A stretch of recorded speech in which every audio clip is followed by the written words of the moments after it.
Hi guys! Welcome to my vlog. So, yesterday nag-shopping kami and I bought two dresses. Super happy ako kasi matagal na rin akong naghanap ng bagong dress. So, the first dress guys is para talaga sa church. Simple lang siya pero ang ganda, very comfortable isuot, tsaka hindi siya makati sa katawan.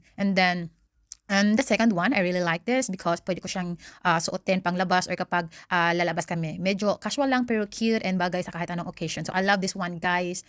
Yes, guys, need ng babae ng conservative dress. Kaya ako ang dress nga rin, guys, is hubadera ang likod ug ang atubangan. So pinakita-kita cleavage and hubadera gid ang likod, guys, as in it's giving very hubadera. So this is the first dress na ako ang gisuway. So nindot siya, guys.